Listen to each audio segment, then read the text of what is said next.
the little man in Moscow has talked about NATO troops in Ukraine, and NATO joining Ukraine being one of the reasons for them invading. I mean, he's come up with many reasons for invading as we know, but that's one of the main ones for him. And I think if we were allowed to allow that to happen in the form of peacekeepers, so peacekeeping troops from NATO members, so not necessarily under a NATO flag, but from NATO membership countries, if he were allow that to happen, then I think you'd be getting a Makarov migraine or a cup of polonium flavored tea pretty quickly. Hello and welcome to Frontline for Times Radio with me, Kate Gerbeau. And this time we're joined by former British Army officer Simon Woodiwiss. Simon was an infantry officer before working round the world as a security specialist for large infrastructure companies. And he's now based in Ukraine as director of Objective Ukraine, which provides security risk management, training and business support. Simon, welcome back to Frontline. Good to see you again. I want to start with the comments made by NATO's Supreme Allied Commander Europe. He has said that Russia lacks the sufficient forces for a big breakthrough in Ukraine. Are we already seeing evidence of that, particularly in the Donbass? Yeah, I mean, the enemy is pushing forward in many areas, still creeping forward, very small increments. But we might be approaching a point of culmination for Russian forces where they're running out of steam. This would be an ideal time to counterattack if available forces are put into the right place, of course. It doesn't take anyone with half a brain, I think I just about qualify for that, to know when the right time is to counterattack, militarily speaking, of course. And when the enemy is running out of resources, then that's the time to strike. I'm sure there's some people here planning that now. And the inauguration of Donald Trump has been the moment which has been seized to talk politics as well by Donald Trump. And he's threatened Vladimir Putin with taxes, tariffs, and sanctions unless he strikes a deal to end the war in Ukraine. How is that going down in Kyiv? There's a lot of people here hoping that he'll bring the war to a close. Of course, he'll bring the war to a close. Of course, there's a lot of people here who want to continue the fight. They're the ones that we need to be supporting, of course, because the only way this is going to come to an absolute standstill is if there's a crushing defeat on enemy forces on the battlefield. I'm pleased to see, or pleased to hear, that there are now people far brighter than me, like the head of the service back in the UK, who are now talking openly about this being absolutely vital. Otherwise, it's just going to keep rattling on. You say that this is the moment for a counterattack. How do you envisage that happening? Um, I, well, I don't have full knowledge of what the friendly forces, Ukrainian forces, have got in reserve, so I can't really comment on that or where it should take place. So tell me a little bit more about life in the capital from Kyiv, where you are at the moment. Mhm. It's pretty normal here. I mean, it's a bit quiet after Christmas and the New Year. There's still a lot of people walking around in civilian clothes. I think yeah, people are just getting on with things. There's been a couple of strikes, well, not so much strikes, but debris falling from intercepted ballistic missiles that's had an impact, excuse the pun. And so yeah, people are a little bit unsure about air defense, but there's a lot of it here, and hardly anything gets through. Those are freak. I call them freak accidents. They're not. They were planned by the Russians, but there's so much air defense here in Kyiv. I think we're seeing a lot more people showing interest in coming over here to do business. We're certainly getting a lot more inquiries from serious contenders and future projects, and that's encouraging. And when you said that people there, they would like to see an end to the war, the message that Trump is sending to Putin about that, the former US Veterans Secretary who's overseeing the Pentagon's transition team says the message to President Zelensky is actually to go in all mobilization right now if you want US support. Now, do you think, in that light, that the mobilization bill that was signed last year should be changed to achieve that? I expect the date that sorry the age limits to be brought down. Currently, it's come down from 27 down to 25. I wouldn't be at all surprised if it gets dropped down to 23. That'd be the way forward, I think. Yeah, people. There's a lot of talk out back in the world about people avoiding fighting here. The vast majority of Ukrainians want to win here, and they want to win properly. And people are not avoiding getting into service as much as people in the West might think. If we think back to America and Vietnam War, if I may be so bold for a second, yeah, there were God knows how many people legging it across the border into Canada, or burning their draft cards, or doing everything they could to avoid serving in Vietnam. So this sort of thing happens in all sorts of countries. I'm sure it happened in Britain during the Second World War as well. There are people here who are waiting to be called up, and there are people here for training to change in country so that they know they can go into battle properly prepared, which a lot of them fear is not the case right now. It seems to me, Simon, that there are three strands that are going on here. You have the politics, you have uh, Donald Trump reaching out to Putin to try and force him into some kind of deal. You have the call for more troops from the Ukrainian side. And we have the people who are saying that this is the moment where the Russian troops are slowing down and they can't continue. So it seems that we are. Is it fair to say that we're at a point which the war could go either way at the moment, and that perhaps this could be a moment where Ukraine could make a breakthrough? Is that going far too far? Yeah, Ukraine could make the breakthrough if there's the available firepower and resources to do that for sure. I mean, Russian forces, as I've said many times in the past, are not a match for a properly trained, well-led, well-motivated enemy. I think the Ukrainians could punch through if they have the opportunity. What we don't want to see here is a wasted opportunity. We don't want to see the Russians running out of steam, reaching that point of culmination, as I mentioned before, and then being given an opportunity to dig in where they now are, just like we saw before the counterattack in the summer of 2023. If a counterattack is going to happen, it needs to happen when an enemy is just about run out of steam or running out of steam and doesn't have the opportunity or the resources to do anything about it. You were saying to me that the unwillingness to fight sometimes is overreported in the Western media, and the lack of will to be mobilised. And there is a report in the Kyiv Independent that's saying that it is failing. There's a fierce opposition to enforced enlistment, with nearly 6 million Ukrainian men not having updated their details at enlistment centres. Is that what you're seeing? Is that true? And how divisive is this issue in Ukraine? It's highly divisive, of course. I think we're going to see a long-term issue socially between those who've served and those who haven't served.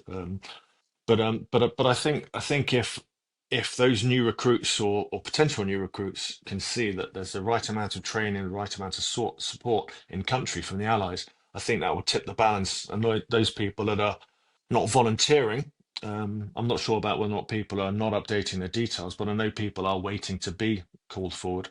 Um, I think um, I think that will have a positive impact on them. There's a lot of young people in uniform here who are definitely below the 25-year age group, 25-year age limit for the current draft. So there's a lot of young officers, males and females. There's a lot of young soldiers cutting around on the metro as well. So there are people volunteering who are definitely under the age of 25. I think it is overblown. Something needs to be done about the issue that there clearly is, but I don't think it's quite as serious as some people are using in the West as a reason to knock back Ukraine as we should be doing. Is that what you see? Is that what you think it is? Some kind of get out clause? It's one of many reasons that people in the West are using, particularly in America with the new administration before they came into power. I know Vance and other people have talked about this, but it's not as serious an issue as people might think it is. If we give these guys the right support, then more people will get into uniform. And how great is the challenge, though, improving the supply of good infantry soldiers to hold the front lines? But could you repeat that question? How great is the challenge proving and supplying good infantry soldiers to the front lines at the moment? Yeah, it is a problem. They still don't. We're talking nearly 3 years into the main invasion, and they're still not getting all the equipment that they need. Now, there are reasons for this. Maybe that there are answers to those that I'm not privy to, but those questions I'm not privy to. As a former infantry soldier, I know that there's only one thing that matters on the battlefield, or the main thing that matters on the battlefield, rather, and that's infantry. It's only the infantry that can take and hold key ground. Everyone else is there to support the infantry. And if the infantry is not getting the right leadership and the right motivation and the right material to carry out their mission, then things ain't going to change here. And what about the redeployments to the front lines of soldiers from other areas, from personnel from Air Force, troops aspiring to be part of drone teams, for example? Is that a good policy? Or is it a case of needs must? Um, it's needs must. Everyone wants to be a drone pilot, and yeah, I'm sure you can figure that out. I'll figure out why that is. But there are plenty of people that recognise the need for more infantry and more support forces, and there are plenty of people stepping forward for that. Not enough, but plenty. Yeah, it's going to hack people off who thought they had a nice cushy number at an airfield somewhere with decent air defense for obvious reasons. So they're going to be hacked off. There are efforts to draw people in from lots of different services, lots of different groups of people in uniform here are being asked to come up with numbers for the army, and it's a good thing. It's necessary, and we need more civilians as well, of course. But if we can take people who've got some form of, I say we, if they can take people with some form of training who are already serving in some capacity, then you've already got the right sort of mindset there, I think. And is it that need which underwrites the reason why President Zelensky's reports have stopped forming these new brigades and redirected personnel into existing brigades? I think that's. I mean, I was saying that to people a couple of years ago. You know, instead of forming new brigades, what we need to do is reinforce, or what they need to do is reinforce the existing brigades. That will give them a chance to rotate people out on leave, which is desperately needed. So it's a good move, good decision in your view. Absolutely, absolutely the way forward. And Simon, you said earlier, but you are an advocate of having in-country training by British troops and other allies. How effective can it be in speeding up the supply of those well-trained soldiers? I think we'll see a step change if that happens. I'm sure there's people in the UK and America and other countries who are considering this. I'm not sure if it's happening at the moment. But I'm sure if there's a lot of people out there who are giving this a lot of thought and putting a lot of effort into seeing it happen. And what can you tell us about these reports that are coming out about the 3 Ukrainian officers who've been arrested for the unsuccessful defense of Kharkiv Oblast in spring last year? The Russian offensive there did eventually fail, but what are the officers being accused of doing exactly? Wasting resources and not taking the right decision, making the right decisions in the face of the enemy. That's my understanding from reading things in the press. You know, I'm a civilian. I'm a businessman. I've got no involvement with the armed forces of Ukraine. So I can only comment on what I read in the papers, just like you guys. I don't really want to comment on that too much anyway, because it's an ongoing investigation. It's my understanding that in some areas not nearly enough has been done to fortify the ground for frontline troops, either to fall back to or even further back in strategic defence lines. A lot of work is being done here. Ukrainians are spending a lot of money and doing the right thing in a lot of places, but there are some areas where maybe it should have been done a little bit differently. Okay, so we're not talking specifically about these arrests at all, but anecdotally, are you hearing about these kind of problems elsewhere along the front line then? There's so many guys and girls serving here that you're going to have bad apples in some places. Now, I'm not sure if these guys are actually bad apples, if they're just being blamed for something. As I said, I don't want to get dragged into that rabbit hole. But yeah, there's so many people in uniform here. You're going to get some people making mistakes and maybe doing things that they shouldn't be doing deliberately. So you know, you're only going to hear about the bad things and not probably not as much about all the successes and the right behaviors. And Ukraine has recently proven that it can mount repeated long range attacks against Russia's fuel production and chemical industry. How much effect is that having? Yeah, that's very impressive. I mean, they're using technologies that they've developed here themselves. They're also using technologies that were developed in the West a good couple of decades ago, certainly in the maritime sector. And they're putting funds from the West to good use. They yeah, I think they should be hammering away what they can. We've seen the effect that hammering away at the logistic nodes has had on the supply lines for ammunition for frontline Russian troops, in particular artillery ammunition. I've heard that it's a parity now, maybe, well, not a parity, but now for every round that the Ukrainians are firing from an artillery piece, and maybe the Russians can fire a couple back or two or three back. It used to be about 9-1 back in the dark days of 2022, but now it's sort of anything between parity and maybe two or three rounds coming back at most.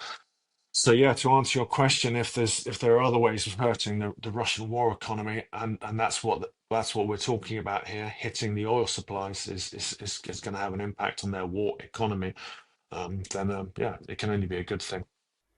Looking forward to when the fighting actually stops, President Zelensky has outlined this week the kind of security guarantees that he wants Ukraine to have, that he says Ukraine needs at least 200,000 European peacekeepers in the event of a ceasefire. Is that realistic?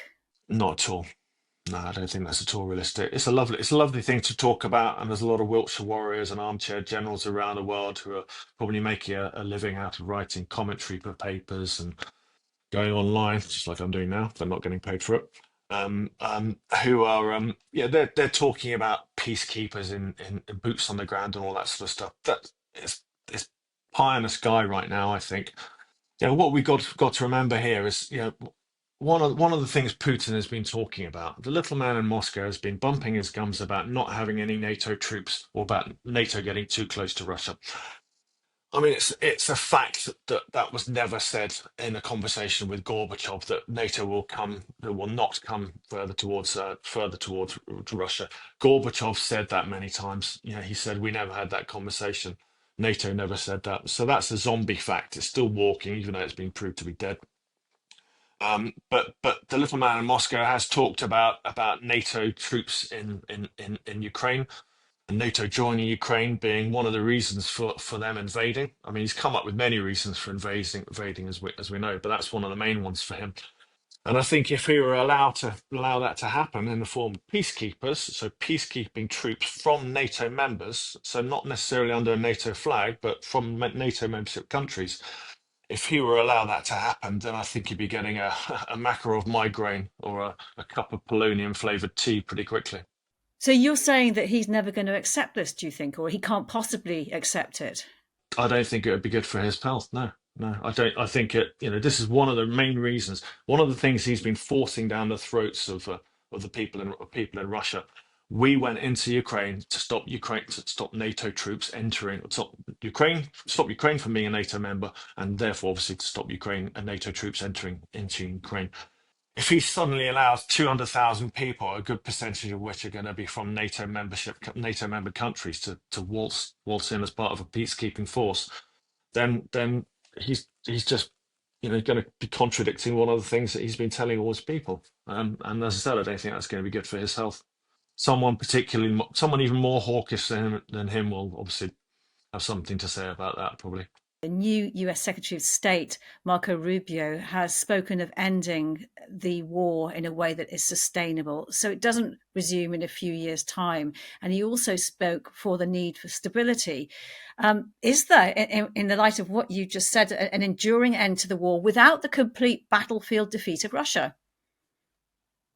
Uh, I don't know. I doubt it, to be honest with you. Putin and Russians in general are not the sort of people that ask for more than they actually want. They ask for something and they expect to actually get it. So I don't think all the demands the maximalist demands and aims that he's spoken about so many times that some people seem to forget or to choose not to hear to listen to him. Um, I don't think we've seen any evidence of him climbing down from any of those. I mean, Christ, Lavrov was saying the other day, he even used the words, the country that is currently known as Ukraine. These are combat indicators that are screamingly obvious for all those people that want to see them, or who can see them.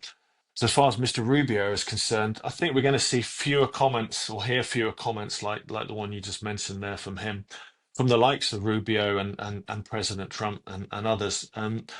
I think we're probably in a period now in the new administration where they will continue saying what they were saying to before the election, but it'll gradually decline. And then now that they're in power, they're going to get a lot more exposure to the grown-ups in the DoD and State Department, and I think we'll see a rhetoric change. They're in power now. They don't have to. They don't have to say what they were saying before the election. They don't have to do it either. So, as I said, now they're getting more exposure to people who really know what they're talking about, instead of some of the people on the campaign trail. Then I think a lot of the rhetoric is going to change.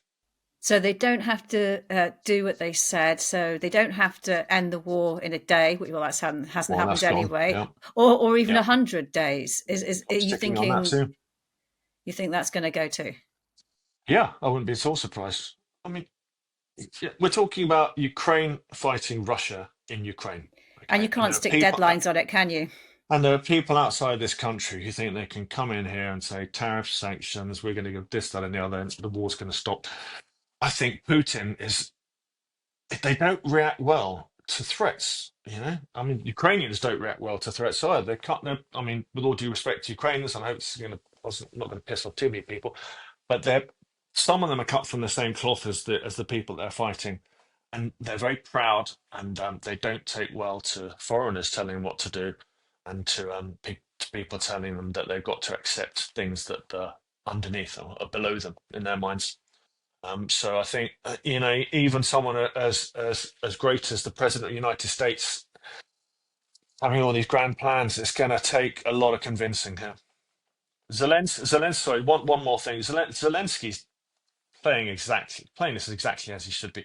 He's dancing to the tune coming out of Washington because he knows that Putin probably isn't going to or isn't able to. So when you hear people commentating saying the only way to stand up to a bully is to face up to a bully, as in Putin, 100%. is that Hmm. what is the way to do that? If it's not by, as you say, the giving ultimatums and threats doesn't work. So what is the correct way?